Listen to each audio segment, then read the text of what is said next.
Broncos Country has a lot of burning questions, but one of the more pressing ones is, can a veteran free agent help accelerate the development of Broncos soon-to-be second-year quarterback Bo Nix? We'll debate that and much more and answer your mailbag questions on today's episode, Locked On Broncos.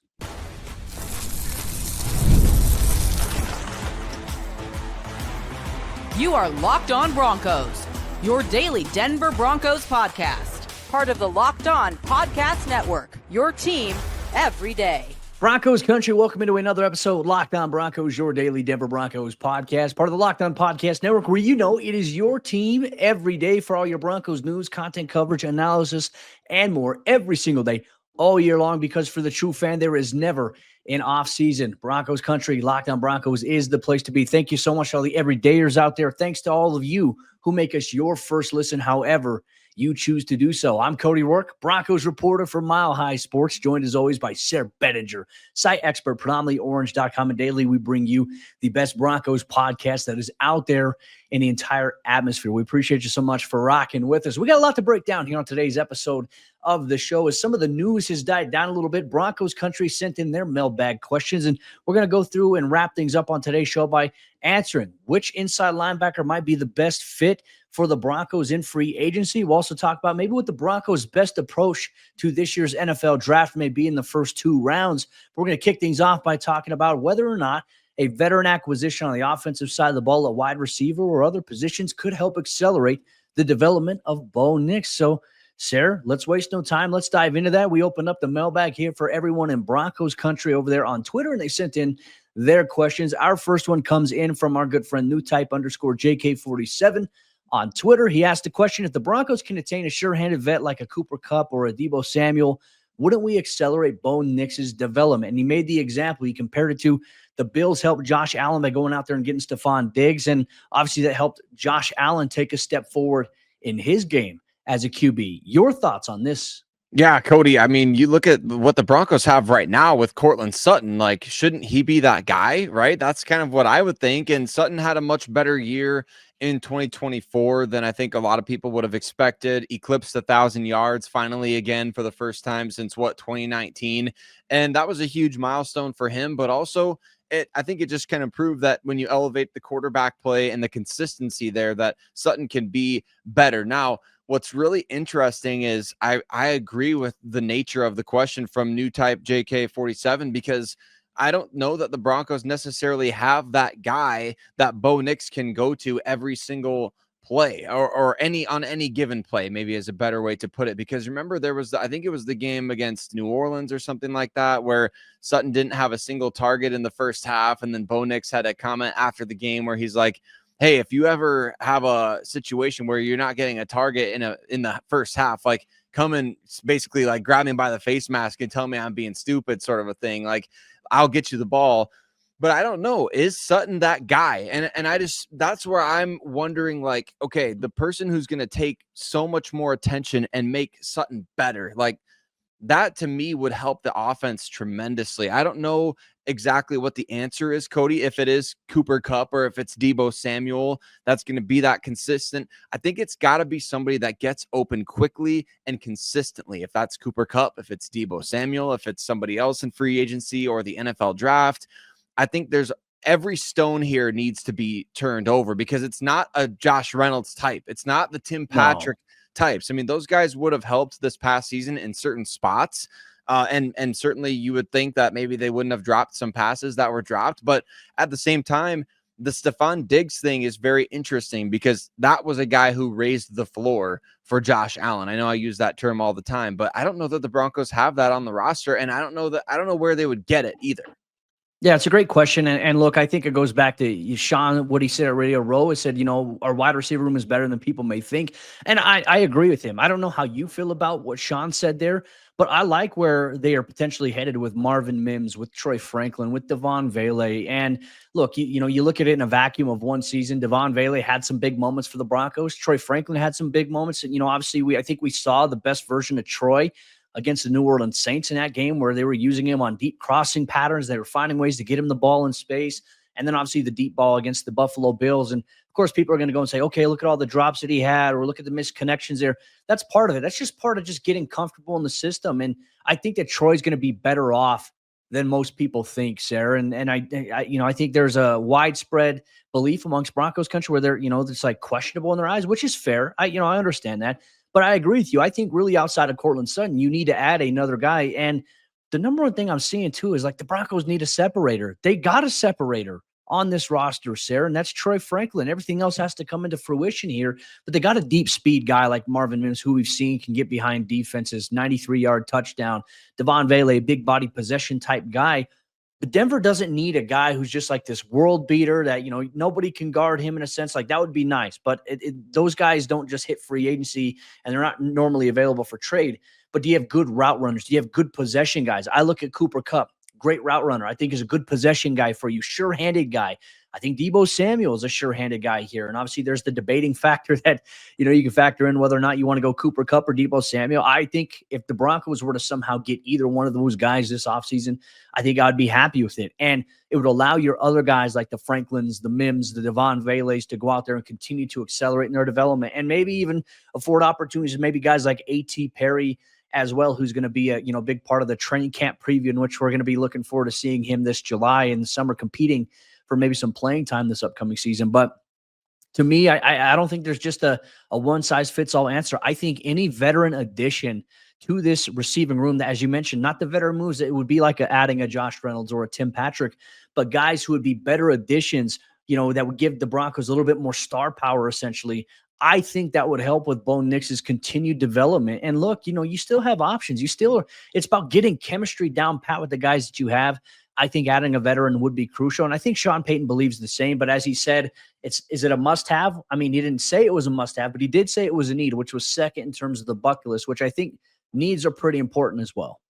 Yeah, they are. And I think to answer the question directly, can a free agent veteran help accelerate Bo Nix's development? I think yes. It depends on the guy, but I think the answer is yes, because the Broncos were among the league leaders last year in dropped passes. I mean, certainly that helps accelerate a quarterback's development when your guys aren't dropping passes and you're able to go out there and extend drives, or he makes a really good throw on third down and all of a sudden, hey, you move the chains, you get more life, more plays equals more development, right? That's how you develop, as you keep on playing. And if you're getting off the field because your receivers aren't catching the ball, that was one of the biggest problems for the Broncos this past year, is inefficiency from the wide receiver position on a week-to-week basis. You had big weeks from Marvin Mims, had big weeks from Cortland Sutton, Devon Vele, even Troy Franklin at times had some big moments, but was anything consistent enough? I don't think so. And that's a lot to ask. I mean, a Stephon Diggs type of trade doesn't happen every year, but I mean, last year, you look at the number of trades that were made across the league, Cody, you can see that teams are trying to get those types of guys for their quarterbacks. And you look at, the Keenan Allen move by the Bears, and certainly that helped. Jerry Jeudy, even though the Browns didn't go anywhere, he was a huge addition to that Cleveland offense, going over 1,000 yards and being a go-to threat. I don't know that the Broncos have anybody like that can get consistently open. Now, we'll see what happens with the progression of these guys, like you mentioned, because is Broncos country going to be okay? This is a follow-up question. Will Broncos country be okay if Sean Payton and this staff believe so much in the wide receiver group that they have that they really don't do much at all? Like, would they be okay if it's a Josh Reynolds type of addition coming into the room? Like, to me, that would be so frustrating, because you're saying that you like the youth, and then you're bringing in a guy who's going to take snaps from those players that doesn't elevate the room substantially enough. So that's kind of where my thinking is at, Cody, is that you have to substantially elevate the talent in this room with at least one addition.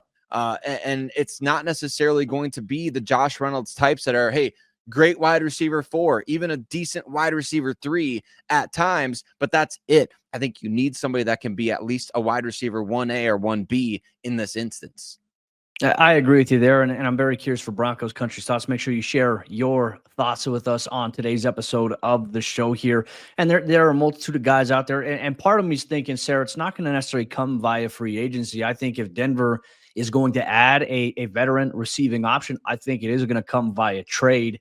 versus, the latter there. So we'll see how things go here for the Broncos. Obviously, into the offseason, it's very fresh. Free agency is just under a month away, which is very exciting for you and I and everyone in Broncos country. We'll literally take a look at every potential good fit here for the Broncos all throughout the next couple of weeks here on the show in free agency, specifically at some of the positions the Broncos need the most. We'll look at pros and cons for each player, the top players that we'll highlight as well here. But we're not done yet, Broncos country. We've got a lot to break down here on today's mailbag episode of the show. And the next thing we're going to discuss is the Broncos' best approach in the NFL draft to go offense in the first 2 rounds. We'll break that down and much more here on today's episode, Locked On Broncos.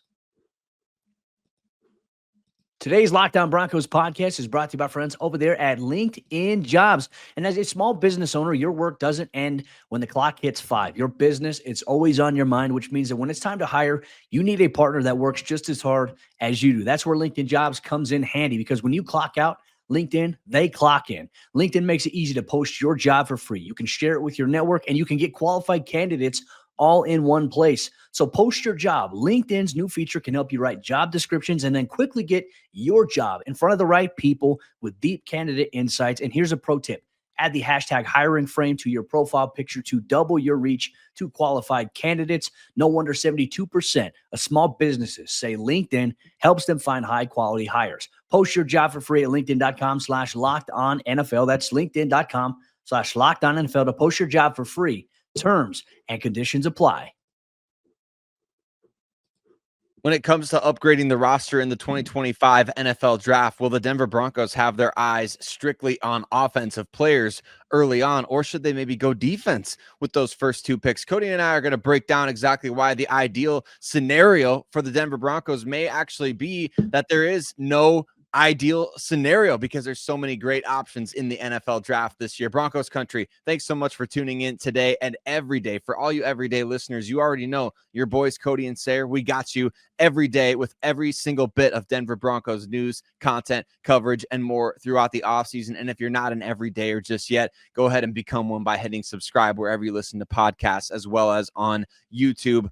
Let's talk about this ideal scenario, Cody, because I love the question from Wes and Michael on Twitter. Just a couple of people wondering kind of similar things when it comes to NFL draft strategy. The thoughts on what position the Broncos should target in the first round, or ideal first round outcome. I think what I said before, it applies here. I think the ideal scenario is that there is no ideal, right? It's like the ideal last year would have been quarterback at 12 overall, or you trade back and get a quarterback, right? This year, I think it's kind of nice because the Broncos have so many different directions they could go. It could be defensive line, it could be tight end, running back, even receiver in the first round, maybe even a linebacker if you want to get crazy there. I think that there's a ton of different directions that they could go. What are your thoughts on this question that was sent in about, what position should the Broncos be targeting in the first round if there is one specific spot? Yeah, I'll answer one of the first questions here in terms of thoughts on what position Denver should target in the first round. Sayre, it's so hard right now to go out there and say this is it, just because free agency hasn't hit yet. We don't know what moves the Broncos are going to make between now and obviously, free agency waves 1 and waves 2. I think once we see the Broncos make the first couple of big moves in free agency, whatever they may be, then I think that'll give us an idea, because under Sean Payton and under George Payton, really it has been about drafting the best player available. Now, I would say last year when they picked 12th overall, the best player available happened to be a position of need for the Broncos last year, and that was Bo Nix. So for me, I look at where Denver is at, and you look at the moves that they can make. Of course, everyone's talking about running back Ashton Genty, and I don't know if Denver's going to be in a position, if he's going to be available when they're picking at 20. If he is, and they decide to do that, I certainly wouldn't dislike it, right? I think if that's the case, if they're going to take a running back, that means that they've addressed their other needs in free agency there. And they believe that's the position that they need the most value at here. Tight end. There's obviously a lot of conversation about Warren out of Penn State, Colston Loveland out of Michigan. Those seem like the top 2 targets at Broncos country. If they had to choose a position or players to target, it would be the Genties, it would be the Warrens, it would be everybody else in regards to, maybe where Denver's lacking the most right now. And that's running back and tight end on offense. And then linebacker. Would linebacker be a popular move, Sayre, in round 1? I don't know how Broncos country would feel about that. But then again, like I said, these are all hypotheticals. To answer this question, so much depends on what they do in free agency. And I think we'll have a better idea and a better understanding once we see those first handful of moves made here. But I wanted to ask your question here because this is another one came in from Michael. It said, should Denver's first 2 picks in the draft be on defense because tight end and running backs in the 3rd and 4th are not that much different after Loveland and Johnson? Your thoughts on that part of the question? I like that strategy. I mean, there's no doubt that the Broncos will be looking at the defensive line in this draft. I think I just heard Daniel Jeremiah recently. Somebody pointed out that he said he graded like, what was it? Was it you telling me this yesterday, Cody, that he graded 12 guys as, future starters in the NFL last year. And this year it's up to 24 on the defensive line. So you have very much so a plethora of talented defensive linemen in this class, which conventional logic would say, okay, well, then wait to take those guys. But I think you might be just wherever you're picking in any round, you might be looking at a defensive lineman being the best possible value at that pick. And so what I think with draft strategy, I like this idea of, hey, could we find a joker at any point in this draft? Because remember, Sean Payton has found them all over the place, whether it was Jimmy Graham on day 3, Darren Sproles in free agency, you trade for other guys. Alvin Kamara was a 3rd-round pick. So it's not like you need to have a first-round guy be your joker. And I think unless the Broncos specifically target a player in round 1 that they're like, this guy is the guy that's going to change the offense, whether it's Colston Loveland, whether it's Tyler Warren or Ashton Genty, whoever it may be, if they're like, hey, this guy is the Saquon Barkley for us this year. Like maybe he's not going to run for 2,000 yards or rack up 2,000 yards from scrimmage, but he's the guy that's going to change the game for us offensively. Like if that guy exists on your draft board, by all means, go and get him. But other than that, I think you have to kind of start thinking about, okay, where are the positions that are the most expensive going forward that we can get a quality starter on a rookie contract? Because running backs, you're not paying that much. Tight ends, you're not paying that much. You can go get those guys in free agency or via trade, things like that on a year-to-year basis. But wide receivers, defensive linemen, those types of guys are going to cost you a lot of money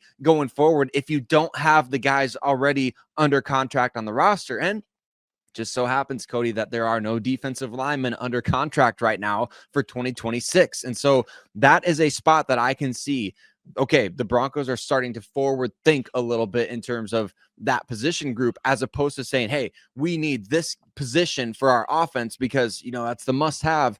The must-have can come at any point in time, but those defensive linemen that cost a lot of money, I mean, shoot, I wouldn't be opposed to going even back-to-back D linemen in this draft up top. Yeah, I don't disagree with you there because, you brought up the great point about positional value, and I didn't think about it until you said it, the monetary value of those positions, right? Because we've seen the depreciation really outside of the Saquon Barkley's, Derrick Henry's, the depreciation of the running back money market because of the volume of touches. And certainly I think people are going to look at Genty and they're going to be like, well, he's got a lot of miles on him in terms of how he's ran the ball and things like that. The amount of touches that he can get. Of course, he's a prolific player, but does that decrease his value in the future? I think that's something with how we've seen the NFL and at least how organizations have treated that position. Same with tight ends. That definitely is a little bit of a concern when you look at it in comparison to running back, tight end, D tackle probably has the most value. Wide receiver has the most value here, I think, in terms of where Denver can go. And I'm excited about it because also this year's wide receiver class has a ton of talented players as well, though I'm pretty sure probably 4 or 5 of them will go way before pick number 20 when the Broncos are on the clock. So it's about identifying the right value. You mentioned joker types like Neal out of Kansas, I know is a name that people have thrown out there for Broncos country. I just think that Denver is going to approach this, very aggressively, whether they trade. I also wouldn't be shocked if this is the year they trade back, Sayre. They trade back a couple of spots, maybe acquire a back end and a round 1 pick there, and maybe a front-loaded a round 2 pick there to start things off, just to be able to say, hey, we've got the capital to maybe make a couple of splash moves here at the top in the top 100 of the free NFL draft priority market, depending on also what they do in free agency. So I think that would be a good approach for them too. We got one more question that came in here from Rick on Twitter. It says, could you see Denver move up in round 1 for a premier running back? I do not see the Broncos trading up one bit to move up to get a running back in round 1 of the NFL. That just doesn't sound like something Sean Payton would do.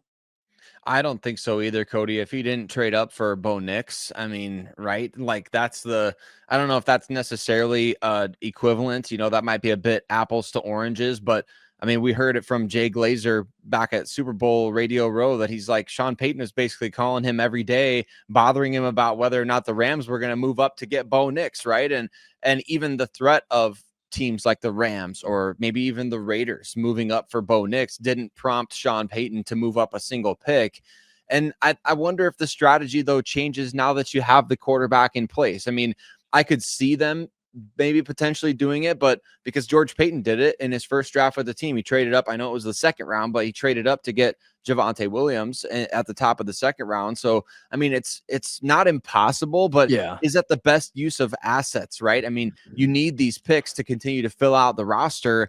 And I just think trading up for a running back, unless you're certain, like you have to be 100%, 1,000% positive that guy's going to be the Saquon Barkley type, because only one back has been drafted with as much mileage at the collegiate level as Ashton Genty has, and that's Darren McFadden all the way back in 2008. Ooh. Nobody else has taken on this much mileage at the college level and been selected in the first round. So it would be virtually unprecedented. And I just think, look, like that's a position group that Bucky Irving, 4th round pick, one of the best rookies in the league. Like find a guy like the Camaras, like the Irvings that you can maybe steal instead of going up and going after a guy that might not provide you much different production. If anyone knows how to find that type of guy, it looks like it could be Sean Payton here. But we still got a lot to discuss here on today's episode of the show. Broncos Country up next. We're going to answer a mailbag question sent in with that asked the question, which inside linebacker that's set to hit free agency is the best fit here for the Broncos in 2025? Today's Locked On Broncos podcast is brought to you by friends over there at FanDuel. And when the game tips off, the NBA action is just getting started, and there is no better place to get in on it than with FanDuel, America's #1 sportsbook. Whether it's betting on triple doubles, end-of-game comebacks, FanDuel has all the action when it comes to the NBA season, because with FanDuel, you can place live bets throughout the game. So even if you miss the opening tip-off, or if you want to bet on a fourth quarter comeback, you can stay in on the action no matter what. And if you're looking for a bigger payout, you can even combine your live bets into a same-game parlay. One of the things you like doing, obviously, live betting during the course of a game is a fun thing to do. You can always bet on who's going to score the first bucket. You can bet on the first method of a bucket scoring, whether that's a free throw, a three-point shot, a layup, or a dunk. And if you get it right, FanDuel, they reward you. And right now, new FanDuel customers can get $150 in bonus bets if your first $5 bet wins. Just visit FanDuel.com to join today. That's FanDuel.com for your shot at $150 in bonus bets. Make every moment more with FanDuel, the official sports betting partner of the NBA. The fourth quarter action of today's episode, Locked On Broncos, is here. We're going to continue with your mailbag questions. Real quick, wanted to say thank you once again to all the everydayers out there in Broncos country. Thanks for making us your first listen, however you choose to do so. When you want to know all throughout the entire offseason what's going on with your favorite team, from coaching hires to rumors to free agency to the NFL draft to live boots on the ground coverage in the Valley, Locked On Broncos is the best place to get all that action every single day. We appreciate you so much there, Broncos country. Your boys, Sayre and Cody, we got you covered every day, all year long, because for the true fan, there is never an off season. Let's get into our final mailbag question on today's episode of the show, and it happens to pertain around the inside linebacker position. The question comes in from Carson on Twitter, and he asked the question, who is the best option in free agency for inside linebacker? And I think a lot of it too, Sarah, we look at this position and we look at linebacker and we have to factor in, okay, what's a good fit for this defense? Is there a good stylistic fit? Is there a good culture fit here? Who can play that type of role? That, I think, has to be the first question we answer, because we can look at some of the top names, but are they a scheme fit? I think is a different question that maybe changes that here. I think there are a couple guys. I think one guy that is a scheme fit that probably could do a really good job, Zach Bond of the Philadelphia Eagles. But, I mean, how likely would that be here for Denver, considering he just won the Super Bowl? They may look to run it back, and he was a big part of that defense there under Vic Fangio, where he was a Defensive Player of the Year candidate.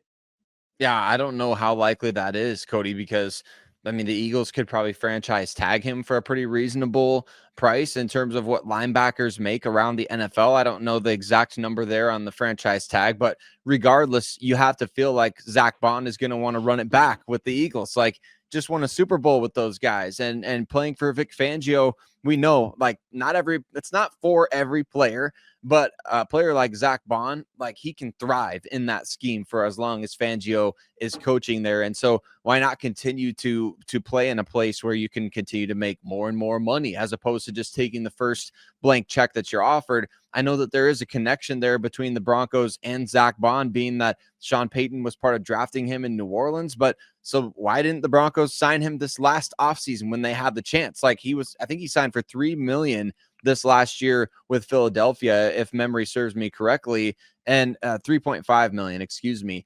And the Broncos signed Cody Barton for roughly the same amount. So I don't know. I don't understand that. Why wouldn't they go after him? He played special teams, and they brought in Barton to potentially raise the floor on special teams, right? So I don't know. Very odd. Barton hardly played it too. and exactly. So yeah, in terms of the perfect ideal fit in free agency, I mean, to me, I would go to Nick Bolton of the Kansas City Chiefs and steal a guy from your division rivals, a player who's played in big games. I think Nick Bolton already has like 70 some odd playoff tackles or something like that. He's only 25 years old. It's kind of a crazy stat for him, but I would love to see a guy like that come in, a guy who's hard-nosed, tough against the run. We know that, I mean, Steve Spagnuolo likes to blitz. Vance Joseph likes to blitz. Nick Bolton is used to that kind of stuff. So I don't know. To me, Cody, I wonder your thoughts on this. Are you looking more at guys that fit the Vance Joseph scheme, or are you looking more so for a differential in traits? Because is it a traits issue that the Broncos had at the off-ball linebacker position that was lacking for them this last year? Yeah, I think it was a traits issue, to be honest with you. I mean, I think you look at the really, really good NFL defenses. We'll go back to the Buffalo Bills. We'll even go back to the Baltimore Ravens. We'll go back to Kansas City. They had really good athletic linebackers that can play sideline to sideline, that when you're asking them to drop back into pass coverage, it's not one-on-one, but it's, hey, can you drop, can you get from your depth where you're at, reading guard, whether it's run or pass? And if it's pass, can you read it quickly? And can you get to 15 yards depth in the middle of the field just like that? Can you locate guys? That I think is going to be the thing. Zach Bond probably is the best overall traits fit here for the Broncos that would elevate them in that regard. I don't know if Nick Bolton would necessarily be to that level in which Bond would be. But then there's also another former Kansas City Chief. He played for the New Orleans Saints this year. Willie Gay Jr. might be an interesting name to watch as well in terms of where the Broncos are at. And look, for me, I like the idea of stealing guys from, teams that you play in your division. Look, the Broncos did that. Sean Payton did it with Michael Burton. Obviously, they had ties of formerly, coaching and playing together regardless. But you can maybe get a little bit of a boost. You can get some insights to, okay, what is it that they do over there? You maybe get some of that secret sauce there. But for me, Bond is the best overall fit right now. I think Devin Bush might be an under-the-radar type of name here. Obviously, a former first-round pick. And the reason I bring up Devin Bush, you go back to his time at the Pittsburgh Steelers, which obviously his time there, that was a really, really good defense. And the Broncos, ironically enough, I remember all the mock drafts that had Devin Bush to Denver initially. Denver then traded back with the Steelers. They moved to 19th or 20th. They took Noah Fant then because the Steelers, who moved up, what was it, to 12th at that point, took Devin Bush there. So for me, you look at a guy who's got the athleticism, the ranginess to be able to do that. Devin Bush might be that, not the big signing, but like for Philadelphia, what Zach Bond was for them in a sense, like, hey, it's a, probably a 1-year deal, maybe a 2-year deal, and you bring him in. It's not going to cost you a lot. And it might be one like, hey, this guy might surprise some people. That's the path I could see if Denver goes there. Aside from all that, I was looking at all the available free agents over there on Spot Track, and nothing else really made sense out of Bond, Willie Gay Jr., Nick Bolton, and obviously a Devin Bush. There was nobody else that really stood out to me.